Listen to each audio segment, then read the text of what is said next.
Michael Wenata Voices Unveiled with Guihan Season 2 Episode 27 Kauru Ladare. Aside on guest kang suna kahunung kani kahau kan maganre interaction kang phungguang lau khang ni request su kan mai khani phungguang lau khang ni tuna won tong take meet ki kagan gai si khaw delay su kai kan milung khaw sai charap khaw mai goi na khang kuku pa mai kama bloggers khatsna ni mai goi ner ni thai gai na thai hongoi na ni nge mi khata beyond blogging to bui kamai tat kai na bam so to mi ta mai goi na sai thai cham kham goi na presence lang to nge kama kuku na ni guang lau na ni mi tong interaction khaw finally kazat lau mi khan ta thun kum ton the kuma tha nang zan full ni nai bang kan the ni kuma mi ki gai mer na kuku time long khata ai kuku introduce la kan the king tong tina self introduction tina background sa ti lau po dàn đôi nào cũng pa mai ai riêng luôn sao gan phải thế cũng là bùi dàn đôi nào bùi dàn sao lại thế bùi dàn là thiam mà giờ thiam liều rồi cũng là bùi dàn đôi nào cái súng quan năng cũng là tuồng sibling sẽ đại thế nó cái này ngon cái này tụt thế màแต่ai phaoเขาcũng mà mắm tuồng thế toàn níไปนะคะทุนก็เทก็มา self introduction ที่เรากันเทก็มากูที่ให้มันใช้ไทยไม่รู้นะก็มาmen's นะก็มากระทุ่ม profession แต่นั่นนี่ก็มาบางมาไม่ก็ลงแต่ different person may know different ที่มาไรไม่เขาก็มา bloggers นะ I first time เอา bloggers นะก็มาไทยแล้วเว้ second ก็มา artist นี่นะก็มาดูให้นี่ส่วนแต่นะบ่มีตรงเทอันนี้ก็ได้นะนี่ตรงรองไม่รู้ไงนั่นนี่ครับก็แต่จะเลี้ยงรองอินพุตตรง artist คัดนะบ่มีคันนี้ก็ถูกมีเขาhair stylist จุดนั่นนี่ก็มา hair salon นี่ก็มาอินฟอลเขาก็ร้านเรานั่นตรงนี้ก็ตรงสนะก็มาร้านเรานะร้านสจวยเนี่ยสบ่มีตรงนี้มีเขาให้ artist entrepreneur ก็มา career มีเขากำลังจริงๆนี่ก็ถ่ายหนูครั้งนี้ก็มาทันแล้วนี่เท่ก็มันใช่ไงไม่สนะก็ตรงcareer ขาดนะเขาจุกจนมาตาแรกไม่กี่ตะบุยกันแต่นาง realize นะให้ขัดนะ career ขัดนะตะขังเพราะ career ขัดนะตะขังรับไงนี่ก็มาให้กวยนะฮะก็มาตา balance นะตากดนะบ้ามีบิกัน realize นะก็ตากดนี่ให้นะตากดกันจนแต่สักสลับปะให้เหอะสปรีแสงฮักนี่เดี๋ยวให้รู้กันราชมารักกันแท้เหอะรู้ให้ส่วนเท้าคำเลี้ยงนะรู้ส่วนเท้าคำเลี้ยงมีดิ้นจีตองตอนนี่ก็มาชาวไร่มาเหอะซ้ำเทียบไรเด้ซ้ำเทียบแท้ซ้ำเทียบไว้ที่กี้ซ้ำเทียบมาเหอะนี่ตัวแมงร้องก็เหอะกลุ่มสอนนี่นะนี่ตัวแมงร้องก็โหไม่บ่อยไม่ตรงแป้งบั๊มตรงถอดมั่งห้องแต่ซ้ำเทียบมาเทียบมาล่างกิ้วไร่เขาซ้ำกิ้ว2017 18ให้เขาแต่ซ้ำเทียบมัน50มาเราผมดิ้นสิมากระลวงหูซ้ำเทียบไรนะเทียบแต่20นี่สิเราเขาโลเด็กกี่20เราวงก็สิบักกี้นี่เขาสูงก็รู้ที่มั้งบักกี้สุดให้ซ้ำเทียบเมียฮะเทียบนี่เทียบเด้ที่กี้บ่ายมาตอนนี้สุดมาถนุกตั้งเว้ยนะขันนะแม่ร้องขอซ้ำเทียบตอนให้เทียบตอนพ่อไก่เด้ไก่นะแล้วฮะบล็อกเกอร์บันระเจ้ากันนะบล็อกเกอร์ฟอนให้ก็มาชินระเจ้ากันค่ะสิเต้นได้ดีตุ่มผู้พ่อเขาว่าไม่กูตรงวิดีโอเขาตัวนั้นอินสปิเรชันแต่ว่าก็มาเจ้ากันค่ะเที่ยวเสียมอันต่ทำไมนะYouTube ชิ้นมากลุ่มตรงไงตรงเร็วหลังไม่ถอยไปหินสิดิมห้องสุดเจ้าถ้าว่าตรงไงนี่คนนี้ก็มินี่ตัวห้างกี่ซอ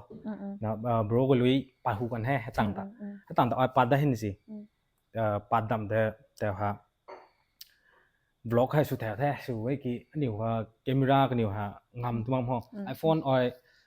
แต่ Redmi 11รอสุดแถวดิ้นสิบล็อกสุดแถวนี้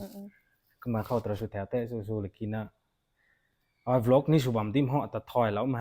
เช็คนิดหน่อยแท้ไอ้ห้างเลยตะกี้มันบล็อกสว่างคนละแต่ว่าลงมาใหม่โบรมีไลน์นี่ตอนนี้ก็ถ้ารอบส่วนนี้ขอมทุแต่ว่านี่ว่าลู่ตรงด่วนกูดับเลยนะซ้ำเทียบมันตรงบล็อกตรงด่วนให้ตายนะลู่ตรงด่วนกูดับยังโบรไล่ตรงดูno more discrimination นะนำเราเองสิเอาแต่วิดีโอแต่นำเราให้วิดีโอแต่นำเรารู้ว่าแค่นี่ก็แค่ว่าแล้วคนนี้ก็แค่เขาแค่ของเด้ตะกี้ผมสอนนี่นะนี่หูแบ็กอัพนี่แม็กแล้วนี่ก็บางทีทำไม่ที่ห้องก็เทียบสุนัขเขานี่นาตุ่มแต่นี่ตรงปรีนี่เราว่าไงถ้าเขาปรีตาไรกับนี่หน่อยนี่มารูตรงลำว่าช่วยเถอะthiếu cái nhiều tờ mi like cái nhiều tờ review tao là thế lưu tông hai cái hậu thế mà cái hậu mà เฮารู้ชวนนี่ดะนะก็ขันบ่ได้สิขันบ่ได้ติเกแกนกนิวตันดวงไอสกิกนิวตันดวงเต่าดัดนี่มาไอสกิกนิวตันดวงเต่านะรู้ฮะเจมิงกนิวฮะซุ่มสุดท้ายให้สิทาติเกรู้คันสิพงปาดเขาดะนะรู้ฮะหีแท้หีกิพงปาดมึงตานน่ะfinancial ตรง problem น้ำจังนี้มาแท้เราแท้แท้เราดาวกิมาซ้ำแต่ก็มาเจี๊ยบจัดมัมตัวถ้ารู้กันนี้ปาเรากำเท่านักไอ้ดิได้กินนี่แต่แจงอ่ะก้มตรงให้ตุ่มตานี่ให้ไปนะคะทุนก็เทก็มาตาblogging แต่ก็มากว่านี้ blogging สู่เขาเรียนblogging สู่มีหาจุดมันนั่นอยู่ตัดไม่ตัวนะคะตึงเกี่ยวไม่รวนไม่ตัวนะคะนี่ก็มาสู่เวทนี้reach ตอนนี้เราไม่ใช่ก็ไม่ที่ให้รำตัว event ไหน example นี่ก็ tournament ก็ไม่ได้เห็นนี่ก็รำตัวไหนก็ไม่นะก็ตัดไม่ตัว experience นี่ก็ติดนะคะนั่งข้างก็ติดนะคะใบไม้ไม่รำก็ถ้า experience กันใหม่ไม่ได้ไม่ได้ก็ share แล้วก็ as a blogger แต่ว่าตอนเขา blogger ค่ะส่วนบางทีมฮะไอ้ยันนี่ชาวรับสุดแล้วนี่หมดแท้ PRM นี่PRM ตรงกันชัดไปเลี้ยงเขา UBS เขาสวยนะเขาแต่ช่วงมิตรเขาแต่อันนี้ที่ติเกตจวงเขาหรือว่ารับมอตุ่มจงฮะวงที่สิเอามาอันนี้สุดท้ายผมปลักไอ้รำถ้าผมปลักไอ้กี่สุดแจ๋วรับมอเอาในวิดีโอแคมราแมนนี่สุดแล้วนะเขาแต่วิดีโอนี่นักไอ้กันตรงเดperformance บางตรงนี้ว่าเขาแต่ก็มาสุดแล้วแท้ก็มาแต่ฮะว่าอันตั้มฮะวิดีโอส่วนเขานำมาเขาเอาดูห้างเขาตั้มไงซีซัมเขาปาเราน่ะ with GoPro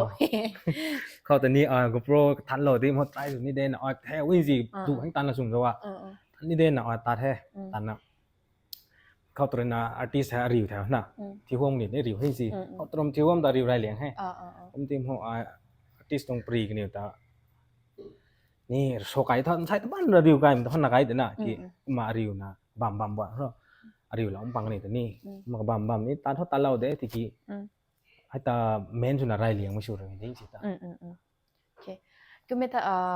blogging เขาก็ได้นะตาว่า bloggers ไก่ฮักเด็ดนั่นนี่ตา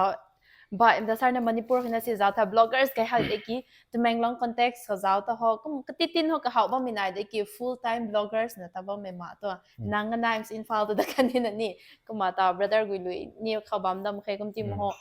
รำไม่ตรงสนองนายรำไม่ตรงไม่เขาว่าบุยสาลานิบอร์ไม่แต่ bloggers นายมีการหาถึงจะ any issue สิปัดมีการเขาคนนี้ตรง voice แต่ก็พงกูเล่าไม่อาจุนายนั่นนี่ก็เขาแต่นางบุยสาลานิบอร์ถ้า aspiring นะ bloggers บ้ามันครั้งนี้แต่ก็เขาบ้ามันครั้งนี้แต่ว่านี่ก็เขาแต่ว่าก็ไม่ platform เขาฮะก็ไม่ใช่ไหม blogger ตุ่มครับ YouTube เขาน่าสูงเหมือนกันนะ blogger ตุ่มเขาโซ่ข้างแม่ขนาด FB คนนี้สูงไหมที่สุดอันแต่สูงจริงๆให้ปั้นเมื่อ last year เขาตัวเขาหนึ่งเซอร์นี่เมื่อเราหัวนี่มั้งให้นี่ก็ได้ที่กี้FB เขาน่าสูงเหมือนช่วงสิแต่ว่า YouTube เป็นน่ะ platform ตัวจริงๆ global ดีนะFB นี่ global ได้ที่กี้เขาผมสอนนี่นะ YouTube เป็นน่ะก็ได้ตุ้มก็บอกเขาผมสอนนี่นะ sponsorship นี่ตรงล่างนี่ก็ได้นี่สิ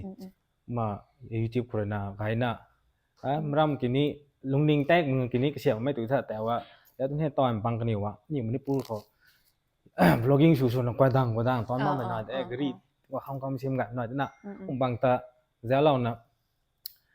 นี่สนุกเด้ที่กี้ให้คันเราขนุ่มแค่ตุ่มแดงเพราะอันนี้แท้กันนั่นนะให้ดีเราตั้งน่ะสุดว่าประเด็นสิบ่บางตาที่ชูบอกไม่ปังต่อเขาเรานี้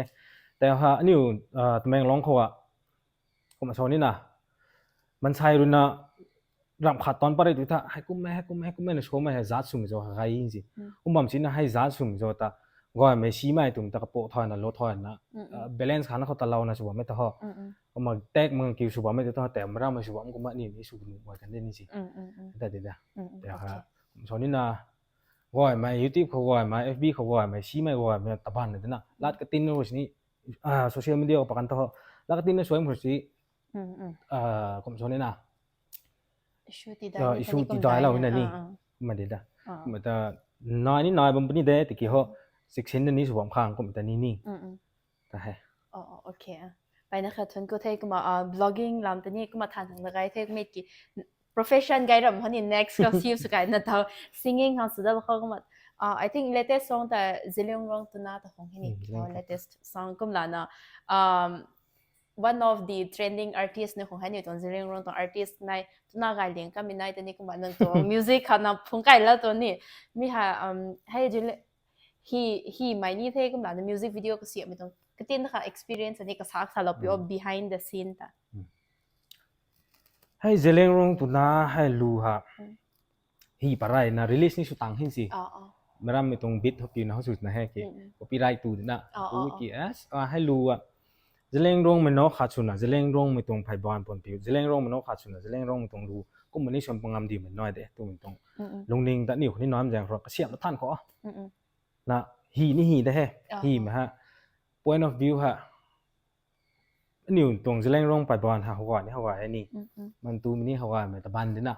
ti mo hai ka nai mix rap to ha atong point of view ha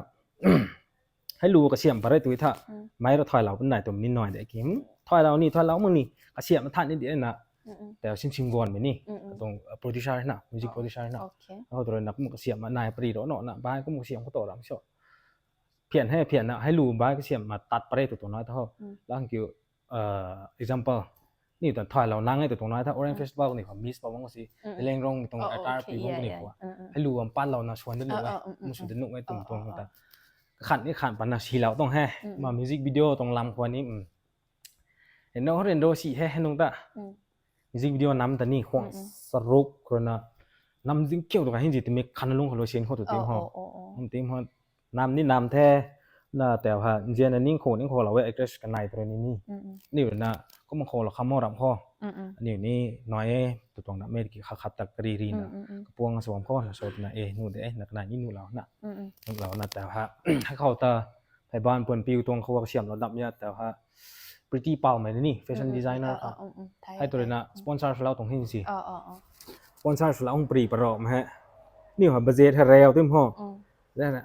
ซิสนั่งโคเราไว้ถ้าเฮามาบ่มันโคเรามีแบกให้มันก็ปัดดิน่ะแต่ผู้นี่ผู้เต่าคงหินสิน้อยน่ะช่วยกินนู่นนี่แห่งดัดคนเต็มห้องนู่นๆมาชูแล้วคนนี้นำติ้มมาไว้น่ะปันน่ะซิสตอนนี้ปันปรีโรตอนนั้นมาไว้น่ะเสียมเรานะก็มาวิดีโอตัวนี้ก่อนนี่ประกันต้องได้แต่ทำแค่ตัดไม่ตั้งไม่แต่ให้รู้แค่ตัดช่วยเฮาวงไงเด้นี่ก็มาจานี่จะช่วยเฮาวงไงเด้ให้แต่เนี่ยไม่นัง expectation เลยนะนัมบัมเขาเลยนะปัดดัดไม่เขาแต่นังเขานัมบัมเขาข้างส่งไกรันนะปะข้างจีนี่ก็งั้นนัมบัมเขาข้างส่ง editing ต่างปัดดัดแต่ไกรันบ่นังข้าง personally ต่างให้นัมบัมก็ถ้าบัดเจ็ตกินี่เร็วเต็มห้องบัดเจ็ตถ้า music industry ตรงหาบัดเจ็ตไกด์ถ้าเขาว่าเดียงบัดเจ็ตเร็วถ้าก็มาติดนังกรรมมาตัวนี้นะทีกี้ให้กระสุนเนาะฮะ editor ก็นายดิ้งสิตรงไกด์น่ะนิว best friend ส่วนนี้นิวตัวตรง senior หมดให้กระดานนี่กูแกงไม่เหมือนน่ะมานี่ YouTuber เด้ไรมาแท้ดัดเนี่ยสิดาวว่าofficial ส่วนน่ะ cameraman ทางส่วนบ้านตัวนี้อันไหนเลยนะก็ถุยง่ำน่ะกูรูน่ะนี่เขาแก่ให้มาฮะมาอันไหนกริวหินสิเนี่ยนะให้รู้ครับพุงปะโคตัวตรงนั้นถ้าเขาตรง channel เขาตีกุงตามให้คือไม่กี่อันไหนรู้นะอันไหนตรง best level เขาก็เสียบมาพุงเปล่าเนี่ยรู้แต่ตีห้องสอบแต่รู้แต่ตีเนี่ยน้ำตรงน่ะน้ำมาขนาดคือนี่best level ก็ตีนี่ตีเราเว้ยตีกี่นะ expect ชมฮะนี่ตรงวิวฮะดูสินะฮะน้ำลงเขาแต่Zillion Rong ปุยนะชอนี่ตรงนี้น่ะลูซานฮะเลยดี Zillion Rong นะคะเรานำปุยแล้วมันก็มาซ่อนกูชานี่กูไงหินสิก็มันฮะก็มองสินะฮะเดี๋ยวสิเฮ็ดอะไรก็ช่วยไปเติมแม่นแต่ว่าไอ้ตาดงปังผู้แถวเต็มห้องพรักโตน่ะมันนำข้อซ้ำๆมันนำข้อนำน่ะนำมาอีดิทนี่สุปะดาข้อไอ้ตัดนี่ตับหลังนี่ทำเพิ่นเด้ละลุสิตูนะชะมอนสิกิแก้วนวดนี่นะลุงไงนะติปะแฮตะกี้ไม่บ่อยมันกินนี้โหเรามันกินนี่นะไอ้ติมห้องมาก่อนกินนี่แต่ลงเขาคือเฮานี่มันรู้แต่ผมให้โอเคไปนะคะทวนกูไว้ก็มาตอนสักก็มีแต่ก็มาeither cameraman นี่ editor บางบันนี้ต่อ fashion designer บางบันนี้อันนี้เขาก็เขาบ่ไงที่ไม่ฮู้นั่นนี่มันก็น่ะคัดตรงสร้างร้านน่ะถ้าตะเขาตรงๆรับไว้กี่ collaborate สมนี่ให้ก็ นี่ตรง community ขังส่วนนางตาส่วนเปล่านี่จุกมันนางขังนางกลางมันนี่รำขึ้นนี่เฟมเราตามนี่รำเพื่อมีที่นี่ตรง community ตรงดูสุบันดีนะมวยนะตานี่เรียนราใหม่นะบ่เป็น level เขามา collaborate สุดยังไงใหม่นะก็ส่วนนี้นะของเฮตุไม่ได้นี่ก็มาคันนี้นุเรานะบ่งไว้ไม่ก็ไว้ในตอนนี้ไปนะคะทุนกูเวกันอยู่ตรง personal profit รำเธอpersonal gain ข้างนอกจากไม่รำไม่นี่นี่แต่มวยในแต่ใจเท้าซ้ำแล้วบ้างตอนนี้ทุนกูเวนะก็มาซาเหล่านี้แท้มันรู้จนะซาเริ่มคนตัว originals นะสุดดาวปัดเราท่า original ฮะ four นั่นดิ four นี่ไอ้คัดrock my music scene นี่ RMS ให้รู้ตอนนี้ตัวบุยตรง motivation ใครถึงเกี่ยวกับเทียบใบใหม่ตามดิ้งละ and even video visual ตอนนี้ใบนี่ให้ตัวบุยตัว motivation เดล่าตอนนี้ที่น่า share สักละจะฮะอันนี้มณิปุรหัวอาตรงให้รู้ตาอาตรงรู้จันราจันฮะmelodic drill นี่โชว์ดินะ drill ให้ตาhard drill โชว์ให้สิ RMS นี่ดิมให้ drill ตรง music video อันนี้มณิปุรกับ drill พูด drill music video drill music ตัวมาเร็วนะดิมพงปัดนะสวมดังเขาว่า hard สมัยไม่ตันไม่ลัดนี่ตันไม่พงปะข้อนะให้ music video ให้รู้แต่หิมครับนี่มันร้องไม่ music ชิ้นฮะเมนชั่นนี่ไอสกิทนี่สุดแล้วนะให้รู้ตาแต่ว่าสักห่วงสุดแล้ว music ชิ้นก็มาอารมณ์มันแต่ว่าใช้ตัวท่าร้องไม่ music ชิ้นจ่ายก็ไล่เล่าไหมอ่ะไอสกิทแต่นั่นนี่สมมติหนุ่มไงตะกี้มีไล่นี่บัมดินะตะกี้ไอสกิทจนน่ะจ่ายก็ไล่เล่ามันไม่ให้บ้านเขาจ่ายก็ไล่เล่าจริงๆจ่ายก็ไล่เล่ามันทำจ่ายก็ไล่ครับแรปตุ่มตรงฮะร้องไม่หลักเลยนะแรปฮะฟงปนุนฟงปัดเด้ส่วนประเดี๋ยวได้ตุ่มตรงกัสขัดส่วนนี้ก็มาลาดขัดตะฟงตัวนั้นฟงเปล่าเว้ยสิแพลตฟอร์มขาเขาผมทีมเขาให้ตรงมิวสิกซินตุ่มตรงฮะมันใช่ฮะนี่ร้องไม่มิวสิกซินฮะแรปฮิปฮอปเขาฮะแรปนี่แรปเด้ผมทีมเขาฮิปฮอปแต่ติดทอยมันนี่สุดนะตันนี่สุดนะติดปะคนนะให้RMS ตุ่มฮะร้องไม่มิวสิกซินตุ่มฮะไก่นะประมาณไม่แต่ว่าถ้าดูห้างจะทอยแล้วมันประมาณตรงนี้สิรู้ปะไรกันนี่หัวตะกี้แต่เขามันใช้ในเจแล้วมันปองคนน่ะอันถุยเนี่ยสเตจเขากูน่ะดิ้งเต่าผมให้ถุยฮักเกตตอนนั้นมันกินถุยนะเขามีซัพพอร์ตไกด์มันปองคนร้องไม่มิวสิกซินแต่ถ่ายแล้วมันปองคนสเตจเขากูน่ะดิ้งผมเท่รำเท่ตรงๆแล้วคันนี้เท่ก็มา RMS ตอนนั้นแฟลกเช่นมันต่างไอ้แฟลกแต่เสียงว่างเขาอะไอเดียใครชี้ปัดไกยินสิวิธีเขาเส้นเขาต่อไอ้แฟลกกับกูนี่ตีน้อยนี่ไม่แฟลกเด้ร้องไม่มิวสิกซินตรงร่างเกี่ยวอะไรพูดตรงร้องไม่มิวสิกซินซ้ำฮะกระดุมขาดที่สิผู้มิวสิกซินตรงดุมที่อะโปรไฟล์ส่วนนั้นกันค่ะไอ้ RMS ตุ่มตาร้องไม่มิวสิกซินเขาร้องตรงเดล่างเกี่ยวอะไรนั่งตะบุยตรงมิวสิกอินดัสทรีเขาตะบุยตรงกลุ่มเขาวงบอมาเขาบัมบอตรงมาว่าร้องไม่มิวสิกซินตุ่มยังน้อยได้กี่เขาร้องไม่มิวสิกอินดัสทรีเขาสอนหนุ่มขนาดยี่มิวสิกซินตุ่มมันน้อยไม่มาแต่เขามิวสิกซินก็กระจายเท่าผมให้สิแก้วปามนี่ตรงนี้เฮาให้ดิ้งนี่ตรงนี้เฮาให้มิไลน์นี่ตรงนี้เฮาสินฮะพุ่งกันไล่นะพุ่งปะค่ะปุ่ม RMS ตรงแฟลกต์นั่นนี่ตรงโลโก้ก็ไม่ได้ชิน้อยบุตรท่านร้องมันให้ RMS แต่น้อยตุ่มแต่เรียนดูองตาเอาก็มาพุ่งเปล่าไว้ละแม่ตุ่มนี่ละเอาก็มาให้ RMS ตุ่มตรง March นี่แต่ตะแมงร้องตรงเราไม่ตะแมงร้องตรง March ไม่ตะกุมอันนี้ RMS ตุ่มตรง March phong bằng xuống bên gì ok vậy nó khá khá cái chụp mình là đó nhiều cũng kinh lò rập tụi nó mà kinh là lười rập tụi nó nịt mịt cái deep sushi nè nè rập cái tao tao hơn rập mà nhiều cái gì này mà nhiều music thay mong mà bằng read này này mình tôi nói nhiều tao thay đúng mãi thì không cũng mãi nè cái gì này nè tụi ta thay tặng nè nè mà nhiều thay tặng mà nè nhiều để thay tặng lâu nè cũng mà nhiều tao cũng dài cụ đó nó bấm tụi nè thằng cô ấy khá nè năng rồi nèทุกตาเรากันแต่นี่ที่นี่ไฮไลท์ที่เราพันทุนเวทนักมาสารนี้เท่ไม่เขามิวสิกตรงเขาสนับถ้าเราจะนี่เหมือนนักมาไลฟ์เพอร์ฟอร์แมนซ์นี่ก็มาสุดแต่นะบางทีมีเขาว่า best experience บิการแต่สลับกันบ่ตรงนี้สลับบ่อันนี้ว่า YNWA ตรงนี้พวกมาขนาดอะไรนะไอ้ experience หนึ่งงานเลี้ยงแล้วมั้ง YNWA คอนเสิร์ตโนเน่เขานี่ YNWA artist กว่าโนเน่เขาเนี่ยเดียวนี่ดิlast year นี่ last year นี่นิวส์คอนเสิร์ตเหรอ YNWA ตรงโนเน่เขาสุเลียงกระถมหิ้งสิได้เลี้ยงไม่ได้ให้โนเน่เขาสุได้เลี้ยงแต่นี่ first concert ให้ตลอดหนึ่งงานเลี้ยงนี่หนึ่งงานเลี้ยงกราวนี่ก็มาไกนี่ไกเลี้ยงก็มาเล่าให้ ก็เมทอตอhair cut รำถ้า hair styling เขาก็ดอลคนนี้ก็มาhair styling เขาซาไม่สนะตัวนี้สารคำเนี่ยตัว new hairstyle เนี่ยก็ไม่พุงสามกันนี่ simple cut random ซ้ำนี่เราที่มนี่กุม hairstyle กุมสนุกเว layering พุงนุกเวตัวไอเดียมัน layer เทียบกันได้ตัวผมซ้ำแต่เราปนี่ให้ตัวไม่ไอเดียแต่นั่นนี่ make it shout out to G Unisex Salon มีให้ Eden Hill เขาหน้ามีแต่แมงลองเขามาเตาสนันนี่กันนี่ offer นี่มา15 May ผ่าตัดไก่แล้วนะบ่แม่ botox กันนี่ keratin ให้คัง offer กันแล้วแม่คันนี้ buy ไม่ as straightening coloring แต่ any hair treatment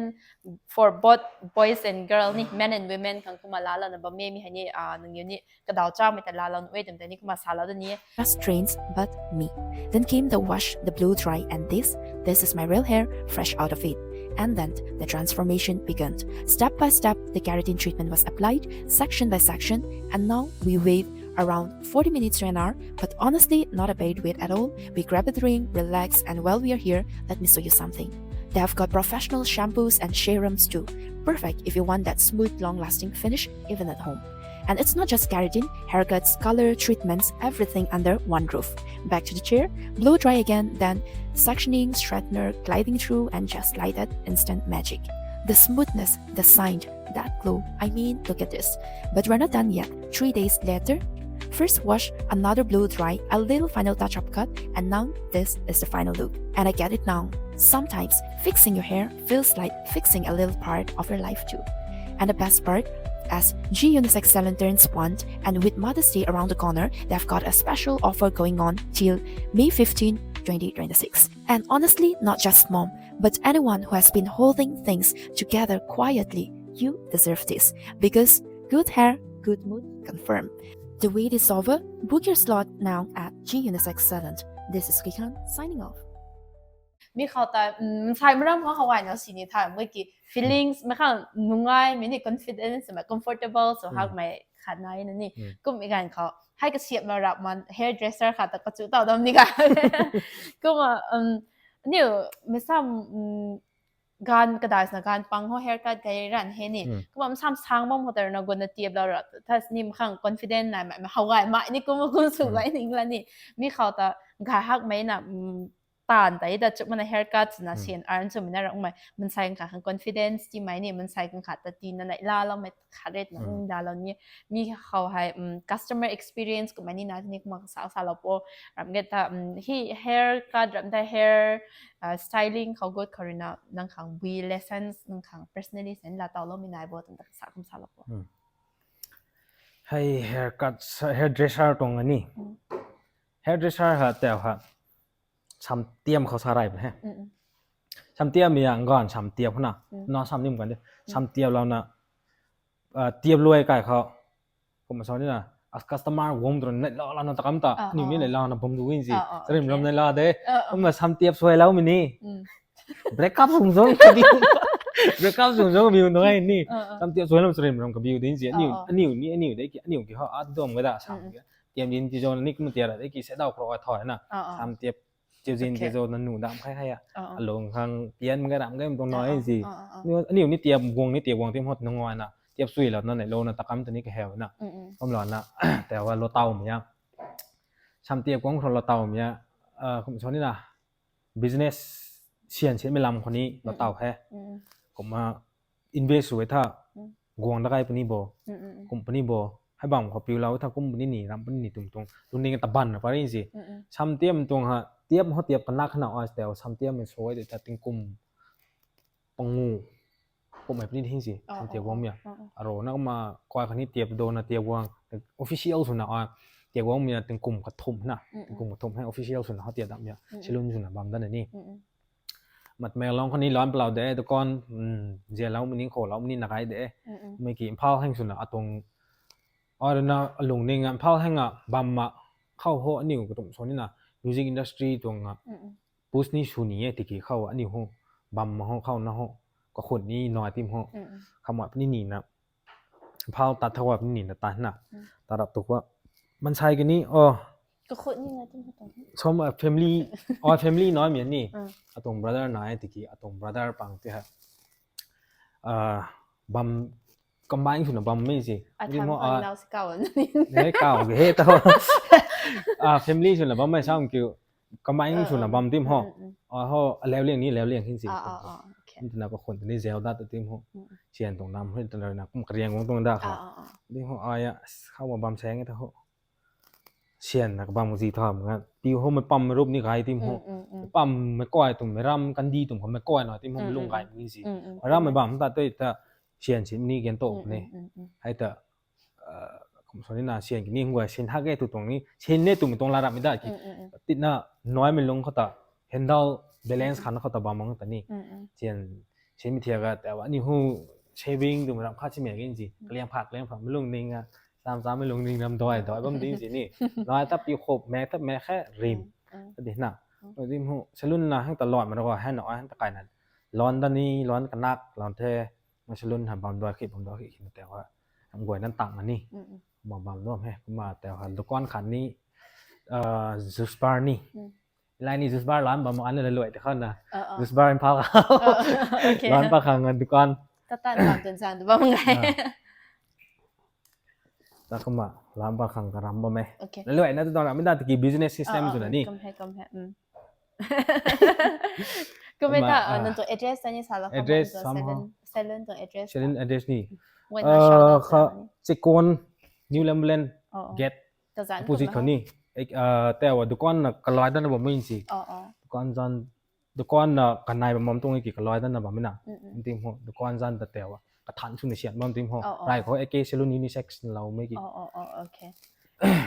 ไม่ถ้าอินฟอบ้างมวยนี่ก็มา support เราบุ้มพ้นนะก็มาสารนี้เท่ก็มาไก่ดัดไม่สนะแต่เขา combine questions นะแต่ว่าให้กระทุบมานังเรกหาวไม่ร้านนั่นดินั่นนี่ขันเรื่อง the force นะให้ choose หัวตัวไม่รับดินั่นนังเรกหาวไม่สิ้นที่หัวนังนี่ balance นะนี่ตากุดบ้างผมให้นี่เงินรินราบ้างสิ้นเขาไม่เรกหาวไม่แต่คนนี้กับการไรปังงามมาเขาบุยเที่ยเขา balance บ้างตรงนี้สารนี้แต่ business ตัวมีมันใช้กูนี่กูมันนี่ให้กันคนร้านให้กันกับบางเนี่ยตุ่มตาเขาเล่าตันตุที่คนน่ะบางไม่บางสิก้าช่วยมาล้านแบบเนี่ยตรงนี้นั่นนี่ก็ไม่เกี่ยงตรงตาว่า artist น่ารักก็ถ้า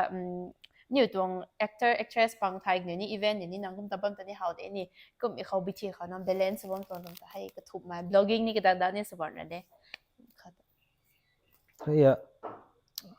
blogging แต่ว่ากันเดี๋ยวก็ไม่กวางให้รู้ชวนตักมาให้แต่ตัวก้อนบางคงแต่เดี๋ยวก็มันกินนะแต่ว่าโชว์ก็ไม่ตัดตั้งข้อตัวตอนนั้นนี่มันใช้กันนิดหน่อยเขาส่งเช็คสตาฟกันนิดหน่อยมันทีมเขาก็เหมือนกับเรานี้ตั้งหวานนิดหน่อยจ้ะนะเมื่อกี้แต่ว่าไงใน handle สมครับลุงรถสุนเดียงนะสมเขาคัดนักอยู่นี้ผมชวนนี่นะคัดนักอยู่นี้สุดๆนั่นนี่หนุ่มมากคัดนักข้างตอนกันทีนี้แต่ว่า customer อะทำเตรียมตรง customer อะวงมั่งกันหน่อยนี่สิ business ตัวทีมเขาใช้ค่าซิวงมั่งก็ประกันในชีรู้ในชีตอนมั่งกันหน่อยจ้ะนะก็มั่งเนี่ยแต่customer วงมั่งกันเนี่ยเขาก็ไม่ได้ถ้าoff season เนี่ย festive season กันเนี่ยว่าแล้วก็ร้อนหนุ่มมั่งกันเนี่ยก็ไม่มั่งกันเนี่ยแต่ผมชวนนี่นะการใช้กันเนี่ยนี่เขา festive season สุดละตัดทีมเขาแต่นะให้เขาตัวนี้ก็มาขัดนี่ขัดเราติงกุ่มแปลก็ให้ก็มาตอนติงกุ่มแปลให้เขาก็มาติงกุ่มขาดเขาว่าติงกุ่มบูให้ลงบูให้สู้ว่า vlog สุดถ้าบูหลังดูชวนได้บูให้หลังดูก้อนตอนได้ติงกุ่มขาดแต่ก็กระมั่มเท่หนุ่มทำการคันก็คือสมัยนี้ season หลายนั่นนี่ไม่ให้นี่การ have my creative process นั่นนี่ข้าคำนั้นตะการนี่จะท้อขาดสมองกันท้อ unproductive สบับนี่มีแต่นี่ไปนะคะชวนกูเองก็มาต่อให้ question นะจุดนี้ก็มานานบางเทคนิคกี่ quick สมัยแม่ question ก็สักไอ้คนนั่งมาสารนี้ต่อนั่งตรงกระดาษส่วนต่อ music เขาก็เรียกตัวท้าย artist กันมาจุดนี้มา collaborate นี่สลับบางเทคบาง in future เขาส่วนนั้นนี่ singer ขาด collaborate สลับนี่มาขาดนี่actress ขาดนั่ง collaborate สลับนี่มาสาละปะ singer ขาด collaborate สลับนี่มีอะไรตุ่มเกี่ยวอันนี้ตรงคาคานีอันนี้ตรงเขาคุ้มชาลปะฮะนี่มันปูลงเขาที่อยู่นี่นั่นนี่มันปูนี่นี่ปูเขาสุดนะชอยถ้าแต่ว่าไอ้เจ้าว่ามันนี่ปูตรงสุดนะเยลโฮมีกนิดนี่เจ้าเด้ที่เยลโฮมีเขาชอบอะไรกันนี่ให้เยลโฮมีกนิดรู้นี่กิ่งดำมันนี่มันนี่ปรีต่อยเหมือนน่ะแรปเปอร์คาร์จริงๆนี่ก็มี collaboration สู่ครั้งนี้ขันได้ขันไหม พังปนี่พังปลานี่ทำกันได้นี่ พั เขาดอยไร งนี่เด้พังนี่เด้ก็เมตาartist นะตะนังตัวลูกเขา actress ที่ไกลละนี่มั้ยฮะ actress ส่วนที่กันอีเมียนี่ตายนี่ตามเหมือนเลยติๆชาปอมโอเคแต่นี่แล้วหน่อยมวยนะซ้ำที่ไกลมีสกันที่เฮิรนี่มาซาลานี่แท้ก็มา next ก็จะนังตะตาวซากก็มาhairstyle สมัยรับก็ถ้า blogger singer นะมันใช้ปรมาไกนะถ่ายให้นี่ mostly socialize my social person นะถ่ายก็ไม่กี่ beyond that มันใช้เรื่องลำถ่ายมากมายตัวถ้าจะไปกับในแบบนี้ก็บ่ลำถางมาอลุ่นนี่กินนี่ไม่ได้สิพุงนะคนที่ว่ากินนี่ไม่ได้สิพุงนะเอาปั๊มบังโซระเด้แต่เฮาท่านี่ดวงมันจามงันดวงวงกันนี่แต่เฮาเห็นนะกินนี่ไม่ได้สิพุงให้กินดวงวงกันแต่เฮาอลุงนิงอ่ะว่าลุงปอมนี่ปอมจอยดินะว่านี่ก่อนจอยจริงๆโอเคที่มาให้ตาเฮาใส่เขาถอยตังขนาดกินนี่ไม่ได้สิถอดพุงตะกี้นี่ลุงนิงน้ำแต่ดวงกันนี่แต่เฮารับopen free อยู่นะนี่บ่บามตะติมเฮากันนี่ก็ไม่สอรับนะโอเคลุงนิงเขาถอยเมื่อกี้ตะกี้เฮาแล้วเขาก็ไม่รัสเซียหน่อยเด้นะ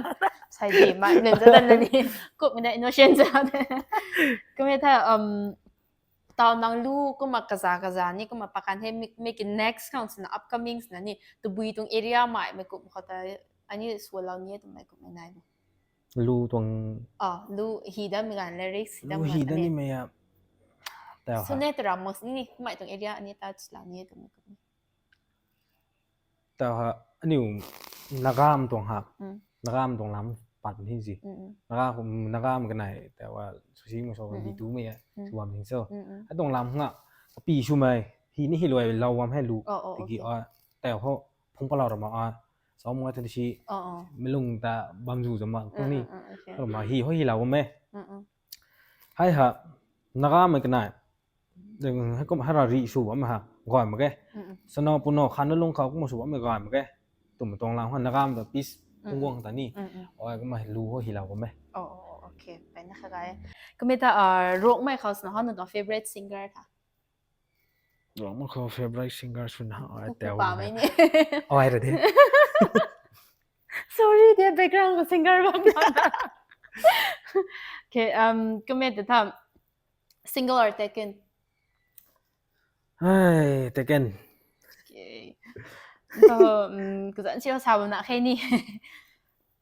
ก็ไม่ทำนังตัวตัว fans รับก็ถ้านังปั๊มไม่นังจะ support นะบ่ไม่ artist คัดนะรับก็ถ้านิวของนิวตัว community ของก็ที่นี่สิ contribution ก็มาตาแล้วบ่ไม่ใส่ดิ่งนะ support เรานะบ่ไม่มีนึงของ บุยลู dedicate เรานี่บ่นะก็ดังอันนี้ส่วนเราได้ให้เขานังตัวลูนี่บ่ลูนี่มันรำเราหิเราไม่สิให้ดูว่าข้างละเตานั่นนี่ personally ก็ไม่ก็ไม่รู้นี่เอ็ดน้องต่ำจังป่ะเป็นฮัสฉลาดเนี่ย emotional ไม่ปรีรู้โซเลสตามฮาร์ดกินกับวินสิตามนาตรงนี้จะละเกยไอดีลามนานฟัมดากีตรงนี้ต่างมันกินกงนี่สินี่พวกเขาตอนนี้แถวนี้แถวเราไว้สงขัดเราเขานะสิจะทำนะครับมึงต้องงานกินเขากินบ่แม่ตะกี้ก็สอนน่ะรู้ก่อยนะเขาลุงกินเนี่ยก็ก่อยนึงกินกันสิร็อกตรงนี้กินได้ก็ก่อยนะฮิปฮอปตรงนี้กินได้ฮินดูสตานีนี่กินได้ก็ก่อยนึงกินกันสิกี้มีโรงงานทอยงานกระดังก็ตรงทอยกระดังค่ะนี่ส่วนปะโตคอนเสิร์ตกับเฮาไวบ์สนุกนะนี่โอเคคือเมทาเฮานังตรง bad habits นังถ่ายมาให้ทุกอันนี้กลายเนี่ยถึงหมายกลายงมักมีนาแต่สัตตรง bad habits นี่ or guilty pleasure ตัวคนนี้ให้เขาสิมาเฮ็ดมาเนี่ยถ่ายสิก็ repeat สมัยนั้นนึงล่ะให้ bad habits ไงได้สอนน่ะนี่หลวงปู่มาผมใช้แบบตัวเถอะมันใช้แต่มันใช้หลวงปู่มันทำใช้ตะกี้นี่มงนี่น้อยสิกี้นี่หลวงปู่ต้องการปวดสินะปวดตัวสุดๆมันสิให้จะข้างตันโนอินสิเฮียมันหลวงปู่ฟ้อนก็สุวรรณตรงสิฟ้อนดับดะตรงนี้เข้าน้อยสิที่จะว่าEMI ปเลยบ่เลยตะบ่EMI ปเลยบ่เลยนะไม่ใช่เราตะมวยใช้เมียกันนี่สุดบ่ตนะบ่ตนะให้ตาอ้อยงั้นนี่ดูกี่ก็มาปาดเตรียมนะทีมคนนี้ เคกันงำนี่สุกันนี่เฮานี่ with prayer นี่กำก็ถ้ากันงำนี่สุปงเงนักมันนี่ไงก็ไม่ต้องเจ้าให้ได้ตรงรวยไกลใจนี่เทก็มาดังเลยนะอันนี้ตรง young aspiring นะบ่ไกมีนุนเขานี่ to be that salon board ก็จะถ้าตานังกุมา profession ก็ทุ่มให้ก็มาตัดจุยสิเนี่ยแต่กูบ่นี่เราคงไว้นั่นนี่ไงขัดสุเนี่ยขัดทุกกันนี่ดิเหตุนะ confusion ก็ไม่บ่ไม่ปังเขานี่กันชาร์นี่นั่นจะ jack of all trade master of none นี่ก็สามีนั่นนี่จ้ะก็ไม่กี่ให้ตันนี่ possible สุดเอ็ดแต่นังตัว life ก็เลย convey สมัยนั้นนี่ตัวแบบซาลอนนี่บ่ตาอันนี้ young star ปัง confusing ส่วนบ่ไม่นี่ก็ได้นะให้ artist รำให้ creative flying เขานี่แต่ก็ฟังค่ะน่าso sayang so come back never give up เด้ตาโอเคตาก็มาตา infal base สมัยนั้นตาไกนะบ่นะกันนั่นนี่ก็จิมโฮhit infal big ตัว experience ไกนะบ่คงเทก็มาสิตัวอันนี้ตัวกันดีเขาวนำมั้ยนะตาสนั้นเขาสนะฮะ around มั้ยตะแมงลองมีตัว music scene น่ะรับมั้ยถ้าmusic platform มั้ยกุบ่ตินค่ะสลับนี่ตรงตะแมงลองว่า music platform มาปานี่ปาบ่ได้ concert นี่ปานี่ปาบ่ได้นะki pakai yung nai si phang nga zer khawa every month every week ko medi si pa bam yan phang tonga umna khawa concert ha wong gai ka ni tuitha artist pangni kom soni na tin na sini phang ani ni wa hai hang mai artist re tu tong na bina ka ha ge tu tong ni ra me ki artist pangni karamma lu ka ni suan na suam ya sian kai na suam tim ho platform ma kai ka ni tuitha ho sian na phang ko tin na si ko mu wong pa ni soมันทีมเฮานี่แม่ร้องว่าแพลตฟอร์มมาไกลของมิวสิกตรงคอนเสิร์ตไกลเงี้ยน้อยสิแต่คอนเสิร์ตแม่ไกลได้กันสั่นน่ะน้อยก็ตุ้มมาแถวมีอันนี้ YNWA กะริโหตาอันนี้หลังก็ตรงสิอันนี้ร้อนนี่สิโปรแกรมนี่คือสิเสียนผมว่าคอนเสิร์ตแรงของนี่สิทางซิสเต็มนี่นี่มันร้อนนะสูงกันน่ะทีมเฮาแพลตฟอร์มมาคอนเสิร์ตไกลเงี้ยน้อยแม่ร้องว่านี่ว่าเรามันบางมันเจ้าเรานะอันนี้สุดเต่าละอาร์ติสต์เทียมทีมเฮานั่นสิเลสสูงกันนายก็ให้ I think 2000 time no 2023เขาจะคอนเสิร์ตไกลเลี้ยงของนี่ event management team ขัดปลาที่มาขัดนี่ก็สนั่นนี่มาตรงตอนนี้วันดามินิสุขันนี่เท่าก็ไม่ถ้าคำใครไม่สนั่นตรง any upcoming projects ก็ไม่ลำพันนี่ก็สาวก็มาสลับ upcoming project ไอ้ปรีรอราติท่าลูนี่ส่วนได้กี่movie ขาดจะได้กันจริงๆกระต่างกันดีล่ะชิ้นกระต่างกันดีล่ะตะกี้ชิ้นตอนนี้ฮะมีชิ้นเลยเราเรียนเจ้าถ้าเรา movie จันนั้น number 4ถูกนะ number 4ไอ้ movie หัวก็มันนี่ไกลละแท้มัน vocal dubbing นี่ใช่ดาวสูงไม่นี่มันร่วมตรงเด้แต่ตะเร่ง production ตัวผมได้ไอ้ตัวนั้นใช่ไหมนี่ไอ้ movie แต่vocal dubbing นี่เราไว้นะแต่เราไว้ไม่สิมันเราไม่นี่หน่อยให้กี่เราไกลนะที่บางให้ก็มาโปรเจกต์ขันตระหนักแต่ลูกทันmy girl สลามปูเรื่องเป่าแกงไม่ตะเลยนะเซเลนกับไม่นี่วันทุ่มตรงรูบ้วนไอ้ตุ่มตรงรูปัดนะไอ้ตอนนี้ไก่ได้ทั้งมาตะกันนี่โชว์นะโคเรียกราฟีเขาซ้ำไว้กันตัวเฮ้แหลมมันแหลมซ้ำไว้กันนะตาเนี่ยโชว์นะตาเท่าตาไก่ได้จะนำคนแต่ควรมีสิตาเด็ดนะว่าตรงโปรเจกต์เขาซิงเกิลส่วนเขานักไก่เด้ใส่ไก่ได้ดูทั้งมาวันไปวันตะไก่แบบนี้เด้โอเคทั้งมาทั้งนี่ตะไก่เนี่ยสุกันเขาก็มาก็ได้สั่งตัวมิวสิกวิดีโอปานิมคันตอนนี้ก็มา power pack กระถุมกระดิ่งนะปานิมเขาเนี่ยก็เก่งกายฮักของให้ตรงตอนนี้ลงไว้เด้ก็มา upcoming projects สุดไว้คันนี้บูนักไก่นี่ละต่างมิสุกันนี่โทษนังมาซาลอนี่เด้ก็มาในตรงรวยไก่มิสนะany นังรวยบ่ายไหมซาเต่าแล้วนี่เป็นนาทีนี้ก็มาซาลอนมั้ยซาเราสู่ของกระแสน้อยตรงสิซาเราก็ส่วนนี้มาไผบ้านตรงนำห้องปนี่แฮ่ก็มา music production ตรงทีมกวยตอนนี้แฮ่กันอยู่สันโซปุท่าได้ชิลุงกำส่วนนี่ชิมก่อนมากูแกงมาอันนี้ว่าไม่ได้ฮะก้อยแล้วก้อยนอทีมห้องมาเป่าใหม่ที่สิอันนี้ก็ไม่ได้ฮะรู้ตัวกันที่ถ้าห้องมารับวงสูงไว้น่ะให้ตรงทีมนี้ทนกูแท้นี่สาวเราแท้ก็มาบิ๊กสาวเราก็มันกระมันนี่บ่มันคอมกว่านะมาไผบ้านตรงลำเขาชอบด้วยแต่มิวสิกวิดีโอไลฟ์คอนเสิร์ตนี่ตานิ่มปุ่มอ่ะ today's outfit นะพาวขนาดนี้สิริมสอดคันนี้ก็จะ every ให้ที่ชาร์นี่สปอนเซอร์เราตรงนั้น every show สปอนเซอร์เราจริงๆไผบ้านนี่นะให้ตอนนี้ ทุนกูเทนี่ชาลาเทตานฮอดเด อ๋อ อี อ๋อ ตานหลังรุ่นนี้ชาลาเทคนนี้ สลัดเดียว today's outfit musu shout out tawbige ngasi gi diko every show every concert every music video the sponsor tawi rakpa Firon Singh dress outfit mayam do tawi rakpa yam nungai re na phungdong ninge du mathang la pu da su dum taw hi se na ai ba taw re โอเคไปนะคะทุนก็เทมันนี่ปรีขอสักลดจะถามใครก็มีกี่ก็หมายกันอยู่นี่ก็ support ทุนหมายน่ามีการหาเกลัม artist that new earning เขาสมาตุดิกีปนปิ้วกันนี่คนนี้มันใส่ปังจ้าชนิดสวยนั่นนี่ repeat สวยรับไม่ตัวไม่ก็ไม่ได้นี่ก็มานิ่งเต่าแล้วนั่นนี่ก็มาสุบามินี่ก็หาเกตัวไม่ได้กันอยู่สุบามินี่เราไม่ example ไงไม่ขัดต่อก็มา support นั่นนี่บัมดันนุเวตุมแต่บ่ายมินุนคันนี้ไอเดียตัวนี้เราต้องมีสักนิดเท่านั้นก็มาสารเรานี่เท่ก็มาไม่ก็เวทนักกิ้งจุยนักกิ้งล้อมคันแต่ทุนก็เท่ใส่ตรง interaction ทุกมีเขาเรียนงานเราเท่ next เราไม่ก็นักกิ้ง in 3เดือนละข้อทุนก็เท่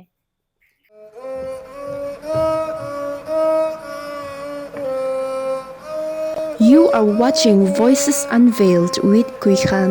Thank you.